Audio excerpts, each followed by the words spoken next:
ஓகேம்மா, நம்மளோட மினி சீரீஸில் இந்த எபிசோடில் நம்ம பார்க்க போகிறது என்ன அப்படின்னு பார்த்தீங்கன்னா, so first of all interim financial ரிப்போர்ட்டிங்னு இருக்குது. So what is is interim financial reporting அப்படி கேட்டிங்கன்னா, வருஷத்தோட எண்டில் ரிப்போர்ட் பண்ணுறோம்ல, அது நார்மல் ஆனுவல் ரிப்போர்ட்டிங்.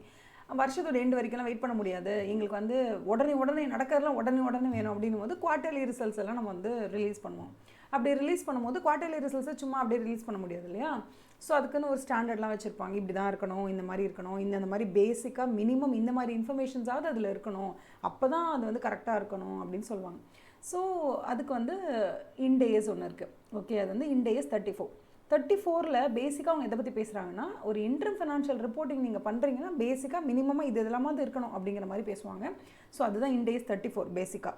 அடுத்தது இண்டேஸ் 36 எதை பற்றி பேசும் அப்படின்னு பார்த்தீங்கன்னா, இம்பேர்மெண்ட் ஆஃப் அசெட்ஸ்.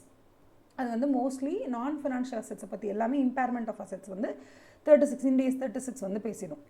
அதுக்கு அடுத்தது இண்டேஸ் 109 எதை பற்றி பேசும்னா, ஃபினான்ஷியல் இன்ஸ்ட்ருமெண்ட்ஸை பற்றி பேசும். Okay, I'll tell you one thing. இண்டேஸ் 36ல they're talking about impairment of assetsல, இந்த impairment of assets பற்றி பேசும்போது அது என்ன மேடம் நான் ஃபினான்ஷியல் அசெட் அப்படி கேட்டிங்கன்னா, சும்மா property, plant, equipment, factory, building, அப்புறம் இன்டான்ஜிபிள் அசெட்ஸ் லைக் குட்வில், இது எல்லாமே வந்து நம்ம என்ன பண்ணுவோம், இதில் ஏதாவது இம்பேர்மெண்ட் இருக்கா அப்படி பார்ப்போம். ஸோ அந்த மாதிரி பார்க்குறோம்ல, அதுக்கு பேர் தான் வந்து இம்பேர்மெண்ட் ஆஃப் அசெட்டு. இந்த அசெட்டுங்கிறது வந்து நான் மானிட்டரி, தட் இஸ் ஒரு நான் ஃபினான்ஷியல் அசெட்டுன்னு சொல்லுவோம். நான் ஃபினான்ஷியல் அசெட்னா எப்படி சொல்கிறது, இதெல்லாம் ஒரு பொருளாக வாங்கி பத்திரமா வச்சுருக்கோம். பொருள் மீன்ஸ் ஒரு லேண்டாக, ஒரு பில்டிங்காக, ஒரு குட்வில்லாக, அந்த மாதிரி. இப்போ இதுவே வந்து ஃபினான்ஷியல் அசெட்டுன்னு இருக்கும். ஃபினான்ஷியல் அசெட்னா என்ன, ஏதோ ஒரு கம்பெனியோட ஷேரை வாங்கி கையில் வச்சுருக்கீங்க அப்படின்னா, so that is called as financial asset அப்படி சொல்லுவோம். ஸோ அந்த ஃபினான்ஷியல் அசெட்டில் ஏதாவது விலை குறைஞ்சிருச்சு, டக்கு நீங்கள் வாங்கும்போது 100 ரூபா இருந்த ஒரு ஷேர் இன்றைக்கி திடீர்னு 86 ரூபாய் ஆயிடுச்சுன்னு வச்சுக்கோங்களேன். அதுவுமே என்னென்னா, at end of the day நீங்கள் வந்து ரிப்போர்ட்டிங் டேட் அன்றைக்கி நீங்கள் வாங்கும்போது 100 ரூபாய்க்கு வாங்கினீங்க, இன்றைக்கி அது 80 ரூபாய்க்கு போயிடுச்சு. இப்போ நான் ரிப்போர்ட்டிங் டேட் அன்றைக்கி அந்த ஷேரோட வேல்யூ எவ்வளோ நான் போடுறது அப்படின்னா, கண்டிப்பாக நீங்கள் அமௌண்ட்டு குறைச்சி தான் காமிக்கிற வர வழியில், அதுக்கு பேர் இம்பேர்மெண்ட்டுன்னு சொல்லுவாங்க. ஸோ இப்போ இந்த இம்பேர்மெண்ட் வந்து டெம்ப்ரரியாக என்ன இது எப்படி வேல்யூ பண்ணணும் அப்படின்லாம் வந்து யூ ஹேவ். இப்போ ஃபார் எக்ஸாம்பிள், இப்போ நீங்கள் வந்து இண்டேஸ் 109ல் ஃபினான்ஷியல் இன்ஸ்ட்ருமெண்ட்ஸை பொறுத்த வரைக்கும், இப்போ நீங்கள் வந்து உங்ககிட்ட சர்ப்ளஸாக ஒரு 1 கோடி ரூபாய் கேஷ் இருக்குது. இந்த சர்ப்ளஸ் பணத்தை நீங்கள் என்ன பண்ணுறீங்கன்னா, ஷேர்ஸ் வாங்கி வச்சுருக்கீங்க. எதுக்காக ஷேர் வாங்கி வச்சுருக்கீங்கன்னா, ஓகே ஒரு 2 monthஸில் இது வித் ஒரு ப்ராஃபிட் பார்த்துடலாம் அப்படிங்கிற மாதிரி வச்சுருந்தீங்கன்னா, so that is called as financial assets R financial instruments that you holding for trading purposes. சும்மா அதை உடனே விற்றுட்டு ப்ராஃபிட் பண்ணலான்ற ஐடியாவில் வச்சுருக்கீங்க. இப்போ சில நேரங்களில் நீங்கள் என்ன பண்ணுவீங்கன்னா, இதுக்கும் நம்மக்கிட்ட ஒரு பேக்கப் இருக்கட்டும், நம்ம வந்து ஒரு லாங் டேர்ம் இன்வெஸ்ட்மெண்ட்டாக இதை வச்சுக்கலாம் அப்படின்னு சொல்லி சில ஷேர்ஸை வாங்கி வச்சுருப்பீங்க, ஒரு 5 years 10 yearsக்கு அப்படியே இருக்கட்டும் அப்படிங்கிற மாதிரி. இப்போ என்ன ஆகிடும்னா, இயரோட எண்டில் உங்ககிட்ட இருக்கக்கூடிய ஷேர் இருக்குல்ல, இந்த ஷேர் நீங்கள் 2 மாதத்தில் விற்றுட்டு பணம் பண்ண போகிறீங்கன்னா, அதுக்கு ஒரு மாதிரி மெத்தட் யூஸ் பண்ணணும் அதோட வேல்யூவை டிரைவ் பண்ணுறதுக்கு. அதே மாதிரி இல்லை நான் இந்த ஷேரை வாங்கி வச்சுருக்கேன், நான் இது லாங் டேர்ம் இன்வெஸ்ட்மெண்ட்டாக தான்ப்பா வச்சுருக்கேன், அடுத்த 10 வருஷத்துக்கு இது அப்படியே தான் இருக்க போகுது அப்படின்னா, அதுக்கு ஒரு மாதிரி ஃபேர் வேல்யூ இது பண்ணணும். இப்போ அவங்க என்ன சொல்லுவாங்கன்னா, இது நீங்கள் ட்ரேடிங் பர்பஸ்க்காக தான் வச்சுருக்கீங்க, லைக் 2 to 3 months மேக்ஸிமம், அவ்வளோதான் 3 monthsக்குள்ளே அதை விற்றுட்டு பணம் பண்ணிவிடுவீங்க அப்படின்னா, அப்போ அதுக்கு ஃபேர் வேல்யூ நீங்கள் எப்படி கண்டுபிடிக்கணும் அப்படின்னு கேட்டால், ஃபேர் வேல்யூ த்ரூ P&L அந்த மாதிரி. ஏன்னா நான் இந்த ப்ராடக்ட்டை நான் வாங்கினதே விற்கிறதுக்காகத்தான், உடனே விற்று அதில் ப்ராஃபிட் பண்ணுறதுக்காகத்தான் அப்படின்னும் போது Fvtpl அப்படிங்கிற மெத்தட் யூஸ் பண்ணுவாங்க. இப்போ இதுவே நான் ஒரு ஷேர் வாங்கியிருக்கேன், ஆனால் இந்த ஷேரை நான் உடனே விற்று அதுலேருந்து ப்ராஃபிட் பண்ணணுன்றதுக்காகலாம் வாங்கலப்பா, இந்த ஷேரே நான் ஒரு லாங் டேர்ம் இன்வெஸ்ட்மெண்ட்டாக இருக்கணும் தான் வாங்கி வச்சுருக்கேன் அப்படின்னா, அப்போ அதோட வேல்யூவை நம்ம எந்த மெத்தட் யூஸ் பண்ணி டிரைவ் பண்ணுவோம் அப்படின்னு கேட்டால், fair value through other comprehensive income. அதாவது இதில் ஆக்சுவலி என்னென்னா, எஃப்ஆரில் மட்டும் நம்ம ஒவ்வொரு லைன் எக்ஸ்பிளைன் பண்ணும்போதும் ஒவ்வொரு வார்த்தை புதுசாக வந்துகிட்டே இருக்கும், நம்ம ஒவ்வொன்றா சொல்ல ஆரம்பிப்போம். அதனால தான் நான் எப்பவுமே சொல்லுவேன், ஒரு சின்ன விஷயம் நம்ம எடுத்தோன்னா அது வந்து வெப் ஆஃப் வேர்ட்ஸ் மாதிரி நிறைய போகும். அது மாதிரி தான் நான் சொல்ல ஆரம்பித்த மாதிரி தான். இண்டேஸ் 34 talks about interim financial reporting. நான் உங்கள்கிட்ட சொன்னேன், இன்டர்ம் ஃபினான்ஷியல் ரிப்போர்ட்டிங் எப்படி பண்ணணும், ஒரு இன்டர்ம் ஃபினான்ஷியல் ரிப்போர்ட் இருக்குது அப்படின்னா, அந்த ஃபினான்ஷியல் ஸ்டேட்மெண்ட்ஸில் என்னென்னலாம் இருக்கணும், பேசிக் மினிமமாக ரிக்குவயர்மெண்ட் என்ன, அதை இண்டேஸ் 34 சொல்லுது. சரி, ஓகே. அதுக்கப்புறம் அவங்க என்ன சொல்கிறாங்கன்னா, அந்த இன்டர்ம் ஃபினான்ஷியல் ரிப்போர்ட்டிங்கில் நான் சொல்ல ஆரம்பிக்கிற அந்த பாயிண்ட்டை கரெக்டாக பிடிங்க, அப்போ தான் உங்களுக்கு நான் எதுக்காக இந்த 3 இண்டேஸையும் கனெக்ட் பண்ணியிருக்கேன்றது தெரியும். ஸோ இப்போ இண்டேஸ் 34ல் இன்டர்ம் ஃபினான்ஷியல் ரிப்போர்ட்டிங்கை பற்றி பேசுகிறாங்க. இப்போ இந்த இன்டர்ம் ஃபினான்ஷியல் ரிப்போர்ட்டிங்கில் ரொம்ப முக்கியமானது வந்து அசெட்ஸ் எல்லாம் நீங்கள் மென்ஷன் பண்ணணும். இப்போ நீங்கள் ஒரு அசெட்டை மென்ஷன் பண்ண வரீங்கப்பா, ஃபார் எக்ஸாம்பிள் குட்வில் வந்து நீங்கள் மெஷர் பண்ணது என்னென்னா 500 crores இருக்கும் அப்படின்னு சொல்லி நீங்கள் மெஷர் பண்ணுறீங்க. பட் ஃபஸ்ட் குவார்ட்டரோட எண்டில் உங்களுக்கு தெரிஞ்சிருச்சு ஒரு குட்வில் வந்து எவ்வளோ ஆயிடுச்சு, 400 crores ஆயிடுச்சுன்னு. நார்மல் சினாரியோவில் இப்போ நீங்கள் ஐஎஃப்ஆர்லாம் விட்டுருங்க, தட் இஸ் இன்டர்ம் ஃபினான்ஷியல் ரிப்போர்ட்டிங்லாம் விட்டுருங்க. வருஷத்தோட எண்டில் நீங்கள் உட்காந்து அசெட் எல்லாம் எப்படி இருக்கு, என்ன இது வேல்யூலாம் எப்படி இருக்குன்னு பார்க்குறீங்க. அப்போ உங்களுக்கு என்ன தோணுதுன்னா, குட்வில் வந்து ஒரு 100 crores கம்மியாயிடுச்சுப்பா அப்படின்னு நீங்கள் யோசிக்கிறீங்க. யோசிச்சு நீங்கள் என்ன பண்ணுறீங்க, ஆஹா இந்த intangible asset that is this goodwill வந்து ஹஸ் டவுன் ஆகிடுச்சு, நம்ம இந்த 100 crores என்ன பண்ணலாம் அப்படின்னா ரைட் டவுன் பண்ணிடலாம் அப்படின்னு சொல்லிட்டு நீங்கள் என்ன பண்ணுவீங்கன்னா, இதை வந்து மைனஸ் பண்ணிவிட்டு 100 மைனஸ் பண்ணிவிட்டு குட்விலோட வேல்யூ 400 crores போடுவீங்க. ஓகேவா, இது நார்மலாக நீங்கள் பண்ணுறது இம்பேர்மெண்ட்டு வரும்போது. இன்னொன்று என்னென்னா, இப்போ இது வந்து 400 crores ஆகிடுச்சா, இப்போ இதுவே நீங்கள் அடுத்த வருஷத்தோட எண்டில் நிற்கும் போது உங்களுக்கு என்ன தோணும், ஆஹா குட்வில் இப்போ வந்து நமக்கு அந்த பிரச்சனைலாம் தீர்ந்து போச்சு, இப்போ குட்வில் இன்க்ரீஸ் ஆன மாதிரி உங்களுக்கு ஒரு ஃபீல் வருதுன்னு வச்சுக்கோங்களேன். ஆர் மார்க்கெட்லேயே உங்கள் பிராண்ட் வேல்யூ இன்க்ரீஸ் ஆகிடுச்சு, இல்லை நீங்கள் எந்த கம்பெனி நீங்கள் டேக் ஓவர் பண்ணிங்களோ அந்த கம்பெனி வந்து அந்த ஸ்டேபிள் ஆகிடுச்சு, பிரச்சனைலாம் இல்லை. இப்போ உங்களுக்கு என்ன தோணுது, ஆஹா 400லேருந்து மறுபடியும் என்ன பண்ணிடலாம் 450 ஆக்கிடலாம், 50 கோடி கிட்டத்தட்ட நல்ல இன்க்ரீஸ் ஆன மாதிரி உங்களுக்கு தெரிஞ்சாலும் உங்கள் இஷ்டத்துக்கு நீங்கள் 500லேருந்து 100 கம்மி பண்ணி 400 ஆக்கலாமான்னு கேட்டால் ஆக்கலாம். ஏன்னா எப்போவுமே ஃபினான்ஷியல் ஸ்டேட்மெண்ட்ஸ் வந்து நம்ம இருக்கிறத விட புவராக காமிக்கலாம், ஆனால் இருக்கிறத விட ரிச்சாக காமிக்கக்கூடாது, எப்போவுமே டேஞ்சர். அதை தான் வந்து நம்ம என்னென்னு சொல்லுவோம் அப்படின்னா, we talk about that as a prudence concept. எதுவுமே வந்து ரொம்ப ப்ரூடெண்ட்டாக இருக்கணும். ஓகேவா, எல்லா லாஸஸ்ஸு எல்லாமே நீங்கள் வந்து அக்கௌண்ட் பண்ணணும், but don't account for all the profits அப்படின்னு சொல்லுவோம். அது வந்து ப்ரூடென்ஸோட கான்செப்ட். ப்ரூடென்ஸ்னால் ஒரு ஆள்லாம் கிடையாது, ப்ரூடெண்ட்டாக இருக்குது, ரேஷ்னலாக இருக்குது. ஸோ இப்போ குட்வில் எப்போதுமே குட்வில்லை வந்து நம்ம புக்கில் ரெக்கக்னைஸ் பண்ணணுன்னாலே அதுக்கு ஒரு ரூல் இருக்குது. குட்வில்னால் நீங்கள் பணத்தை கொடுத்து வாங்கியிருக்கணும் அந்த குட்வில்லை, அப்போ தான் நீங்கள் அந்த குட்வில்னே போட முடியும். இல்லைனா சும்மா ஆஹா எங்கள் கம்பெனிக்கு நிறைய வேல்யூ இருக்குது, நானே சும்மா அசட்டை க்ரியேட் பண்ணிக்கிறேன் குட்வில்னு போட்டு அதெல்லாம் க்ரியேட் பண்ண முடியும். குட்வில் ஷுட் பி அக்வயர் பண்ணால் தான் அந்த இடத்துல குட்வில்லை காமிக்கவே முடியும் புக்ஸ் ஆஃப் அக்கௌண்ட்ஸில். அது ஒரு பாயிண்ட்டு. ரெண்டாவது பாயிண்ட் என்னென்னா, இந்த குட்வில்ல ஒரு இம்பேர்மெண்ட் இருக்குது அப்படின்னு தெரிஞ்சிருச்சுன்னா கண்டிப்பாக அதை நீங்கள் டிக்ரீஸ் பண்ணி போட்டு தான் ஆகணும். ஆனால் அடுத்த வருஷம் நீங்கள் வந்து 500 கோடி கொடுத்து வாங்கின அந்த குட்வில் திரும்ப அந்த 500 கோடிக்கே வந்துருச்சு, 400 இல்லை 500க்கு வந்துருச்சு, இல்லை 450க்கு வந்துருச்சுன்னு தெரிஞ்சதுன்னா நீங்கள் அதை மறுபடியும் இன்க்ரீஸ் பண்ணலாமான்னு கேட்டால் பண்ணக்கூடாது. ஒன்ஸ் ஒரு இம்பேர்மெண்ட் இருக்குன்னு குட்வில்லை நீங்கள் ரெடியூஸ் பண்ணிட்டீங்கன்னா மறுபடியும் திருப்பி 500க்கு 600 கொண்டு வரக்கூடாது. ஏன்னா ஒரு குட்வில்லுங்கிறது நீங்கள் பணம் கொடுத்து மட்டும்தான் அந்த குட்வில்லை ஆட் பண்ண முடியும். ரெடியூஸ் நீங்கள் சும்மா கூட பண்ணிக்கலாம். Once you feel that okay மார்க்கெட்டில் இம்பேர்மெண்ட் ஆகிடுச்சு, அந்த குட்வில்க்கு மதிப்பில்லைன்னும் போது நீங்கள் அதை கம்மி பண்ணிடலாம், பட் திரும்பிலாம் அதை இன்க்ரீஸ் பண்ணக்கூடாது. ஓகேவா, இது வந்து நார்மலாகவே குட்வில்லை நம்ம எப்படி ட்ரீட் பண்ணுறோன்றது. இது நான் ஏன் இப்படி சொல்கிறேன்னா, பிகாஸ் இயர் நம்பர் 1 எண்டில் நீங்கள் ஃபீல் பண்ணுறீங்க it's not 500 crores, it's only 400 crores, so you reduce the value, that's fine. Second இயரோட எண்டில் you feel it's again 500, can you increase it by adding 500? You can not. ஏன்னா குட்வில்லை நீங்கள் உள்ளே கொண்டு வரணும்னா you have to have paid. அதுக்கு நீங்கள் கண்டிப்பாக பே பண்ணி தான் அதை வாங்கியிருக்கணும். நீங்கள் பே பண்ணும்போது அதை நீங்கள் உள்ளே வந்து அக்கௌண்ட் பண்ணிங்க, உள்ளே எடுத்துகிட்டு வந்தீங்க புக்ஸ் ஆஃப் அக்கௌண்ட்ஸ்குள்ளே.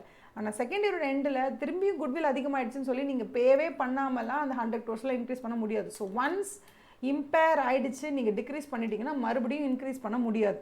இதுதான் லேயர் நம்பர் 1. லேயர் நம்பர் 1 என்ன, நான் சொல்கிறது நல்லா கவனிச்சுக்கோங்க. லேயர் 1 என்னென்னா, ஒரு அசெட் வந்து இம்பேர் ஆயிடுச்சுன்னா, அது குட்வில்லாகவே இருந்தாலும் ஒரு அசெட் வந்து இம்பேர் ஆயிடுச்சுன்னா நீங்கள் ரெடியூஸ் பண்ணலாமா வேல்யூவை பண்ணலாம்.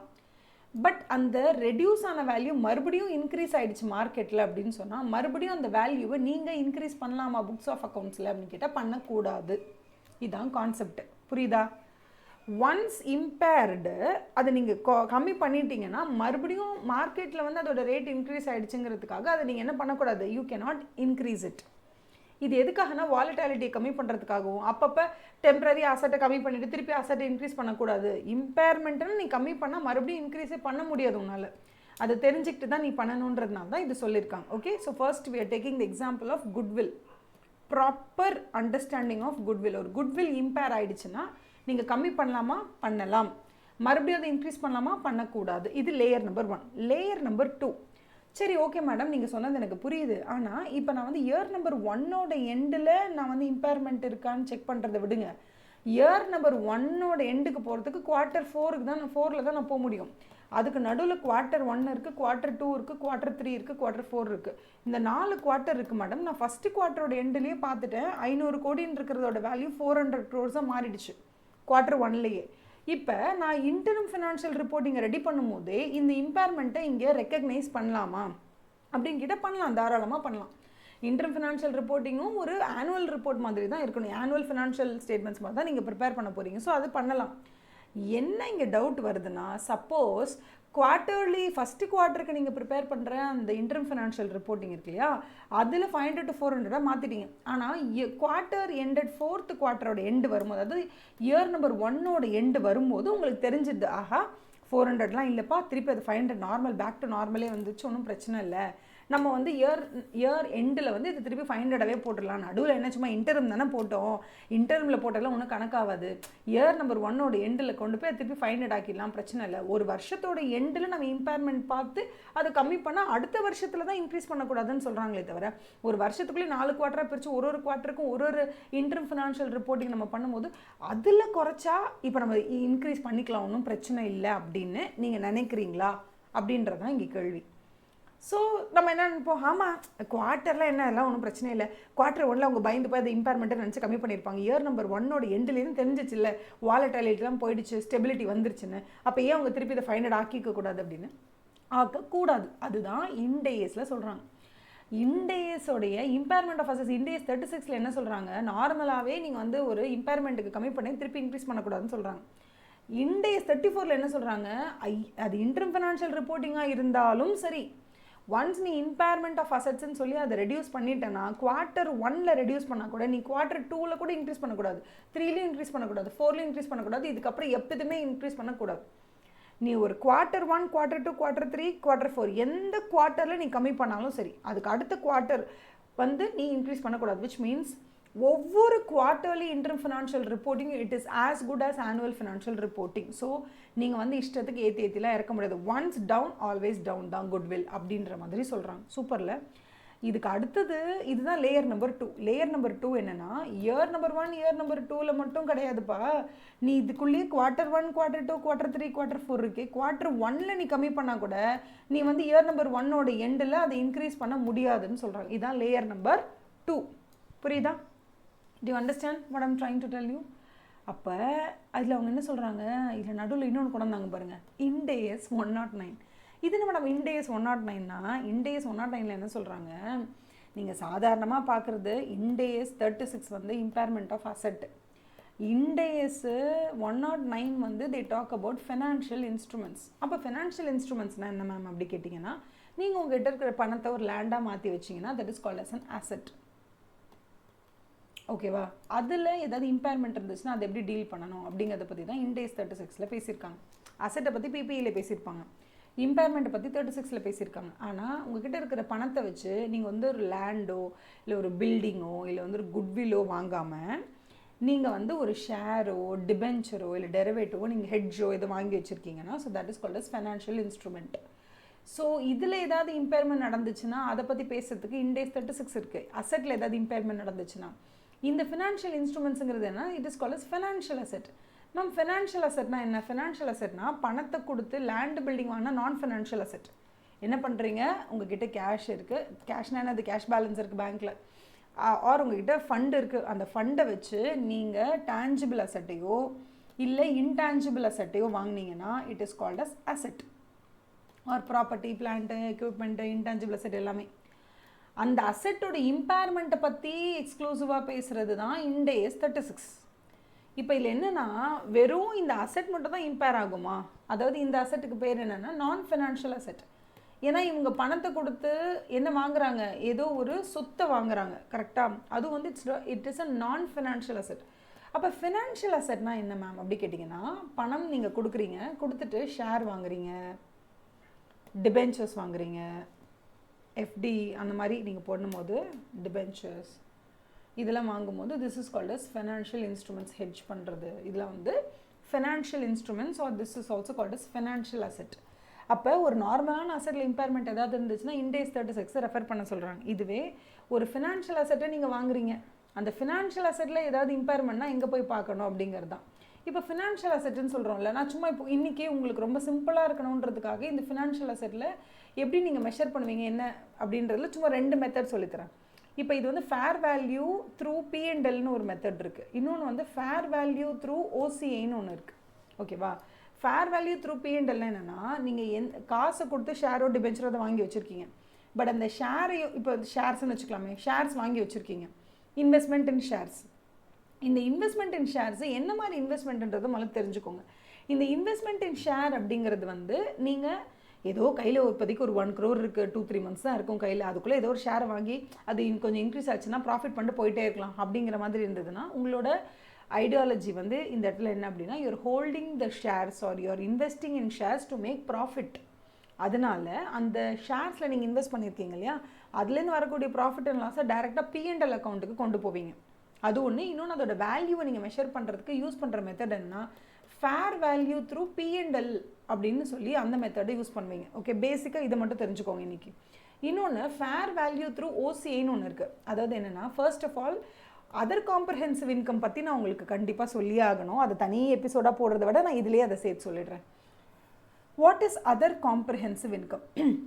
ஜென்ரலாகவே P&L அக்கௌண்ட்டு நம்ம ஒன்று பார்த்துருப்போம். நம்ம வந்து +1 +2 படிக்கும் போதோ இல்லை இன்டர்மீடியட்டில் படிக்கும் போதுமே நம்ம வந்து P&L account, trading account and P&L account, trading அக்கௌண்ட்டுங்கிறதுல வந்து அந்த ஃபேக்ட்ரி எக்ஸ்பென்சஸ் எல்லாம் முடிஞ்சிடும். அதுக்கப்புறம் ஆஃபீஸ் ரேஞ்சில் நடக்கிற இதெல்லாம் P&L வரும். அதே மாதிரி பார்ட்னர்ஷிப்பில் P&L அப்ராப்ரேஷன்லாம் பார்ப்பீங்கல்ல, அந்த மாதிரி இங்கே வந்து என்னென்னா, ஒரு கம்பெனியை பொறுத்த வரைக்கும் ட்ரேடிங் P&L முடிஞ்சிருச்சுன்னா அதுக்கப்புறம் அதர் காம்ப்ரஹென்சிவ் இன்கம்னு ஒன்று இருக்கும். இந்த அதர் காம்ப்ரஹென்சிவ் இன்கம் அப்படிங்கிறது என்ன? ஃபார் எக்ஸாம்பிள், நீங்கள் வந்து உங்களோட அசெட்ஸை ரீவேல்யூவேஷன் பண்ணுறீங்க. ஆல்ரெடி 100 கோடி இருக்கிற அசெட் இப்போ 112 கோடி ஆயிருக்கு. இந்த 12 கோடி நீங்கள் கொண்டு வந்து P&L போட்டிங்கன்னா உங்களோட ப்ராஃபிட் இருக்குல்ல, அது பயங்கரமாக வந்து அடி வாங்கும். ஏன்னா ப்ராஃபிட் திடீர்னு 12 கோடி இன்க்ரீஸ் ஆன மாதிரி இருக்கும். அப்போ ஆக்சுவலாக எதனால் இப்படி இன்க்ரீஸ் ஆச்சுன்னு தேடி போனால் கடைசியாக ரீவேல்யூவேஷன் ஆஃப் அசெட் பண்ணியிருப்பீங்க. அதனால் ப்ராஃபிட் அண்ட் லாஸ் வந்து டு த டீ கரெக்டாக இருக்கணும். அது வந்து ரொம்ப மெஸ்அப் ஆகக்கூடாதுன்றதுனால தேவையில்லாத சில விஷயங்கள் எல்லாம் P&Lக்கு கொண்டு போகாமல் தனியாக வெளியில் வச்சுருப்பாங்க. அதுதான் அதர் காம்ப்ரஹென்சிவ் இன்கம் அப்படின்னு நம்ம சொல்லுவோம்.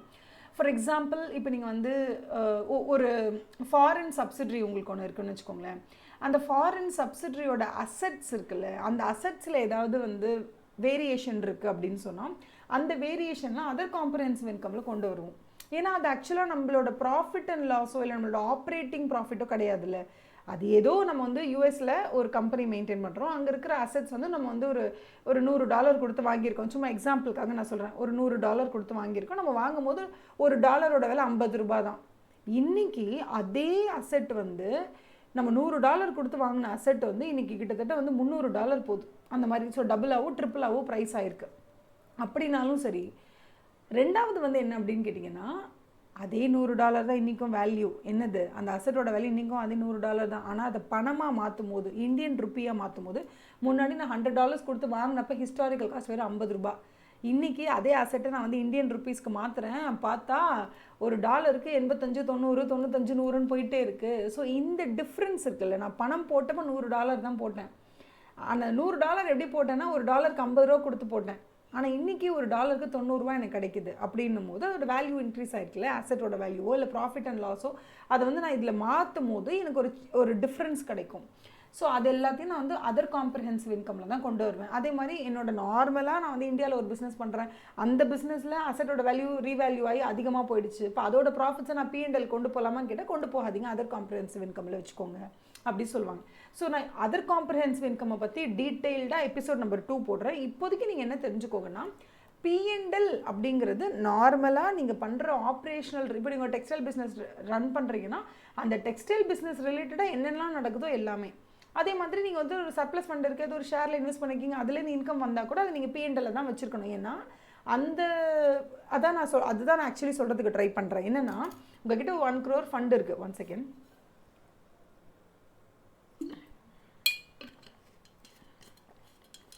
உங்கள்கிட்ட ஒரு 1 crore ஃபண்ட் இருக்குது.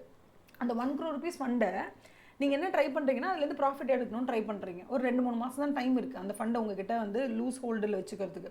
அந்த 3 மாதத்தில் எதுலேருந்து இன்வெஸ்ட் பண்ணி ப்ராஃபிட் எடுத்துடலான்னு பார்க்குறீங்க. அப்படி வச்சுருந்தீங்கன்னா அந்த அசட்டை நீங்கள் விற்று வரக்கூடிய ப்ராஃபிட்டை நீங்கள் P&Lக்கு தான் கொண்டு வரணும். Profit gained by selling the shares that you have invested in with the idea of making profit. 2-3 மாதம் டைம் இருக்குது, அதில் எப்படியே ப்ராஃபிட் பண்ணிடலான்ற பேசிஸில் நீங்கள் ஒரு ஷேரை வாங்கி விற்றுருந்தீங்கன்னா அதில் வரக்கூடிய ப்ராஃபிட்டை P&Lக்கு தான் எடுத்துகிட்டு போகணும். இதுவே நான் ஷேரை வாங்கும் போதே லாங் டேர்முக்கு நம்ப வாங்கினேன் அப்படின்னு வச்சுக்கோங்க.